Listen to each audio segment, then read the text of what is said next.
Quand on est parti pour ce projet, personne n'était en phase. Chacun avait des objectifs différents, chacun avait des craintes différentes. On va pas se doucher là-bas, c'est le problème. Chacun avait des envies différentes. J'ai la faim. Et donc là, cette deuxième semaine, ça nous permet de petit à petit nous mettre en phase vers un objectif commun et des envies communes.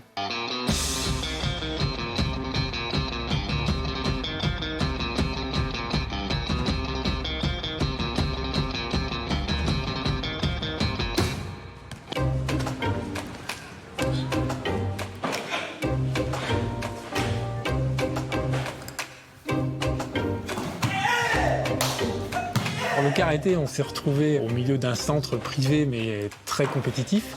On a eu la chance de pouvoir y participer. On va nous autoriser à faire le début du cours avec eux, même si on n'a pas de kimono.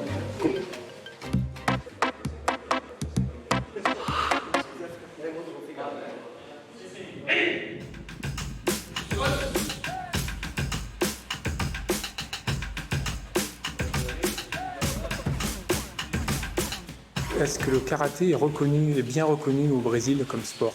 O karatê no Brasil ele é muito forte, é muito difundido e hoje o Brasil está entre os 4 melhores países do mundo com o karatê. Nossa academia é Sekai, que significa mundo, e já estamos funcionando aqui há 32 anos. Les valeurs de votre académie, c'est quoi? Principal, compromisso.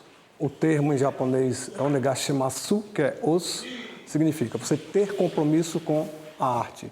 Você ter o compromisso em ensinar e ensinar da maneira mais correta possível para as pessoas. E aí a gente faz muito trabalho com criança em cima disso, para trazer a criança para esse mundo que é o mundo de estar concentrado, de ter responsabilidade, de querer aprender, tá? Por isso o nome.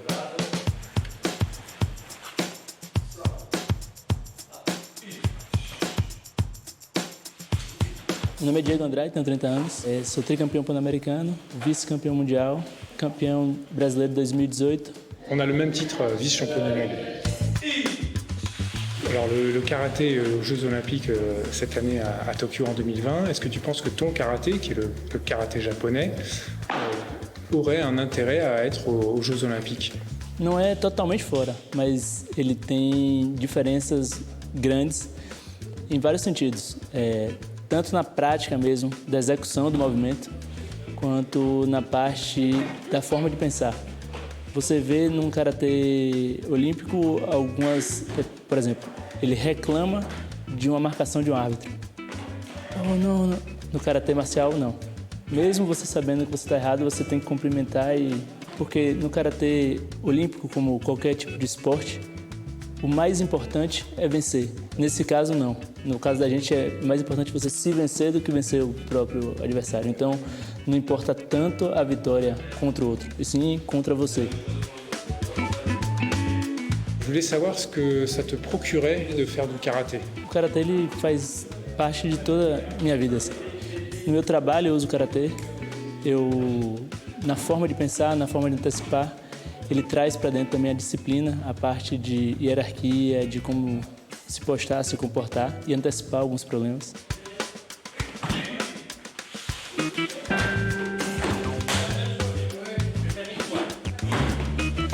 E depois disso ele se tornou a parte de prazer. Então é o momento que eu paro de pensar em meus problemas, da vida e tal, porque eu estou tão concentrado, tão focado naquilo que você não consegue pensar em mais nada.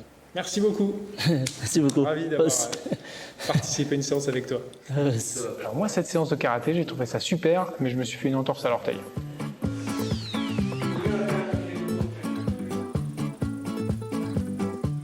C'est quoi ton impression sur ce premier cours? Il y a plein de mouvements qu'on connaissait pas du coup et que tout le monde faisait. Et nous, on suivait un petit peu, on faisait comme on pouvait. Puis moi, je trouve qu'on est bien sortis tous les trois.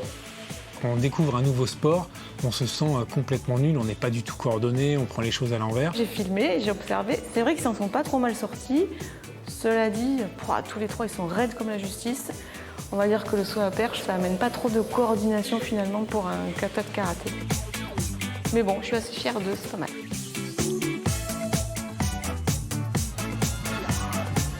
On a vu un Lima très sportif. On va voir si on rencontre d'autres sportifs ce matin. On nous avait raconté l'histoire de Yuli, une émigrée qui est devenue immigrée, et donc on a trouvé son histoire très forte.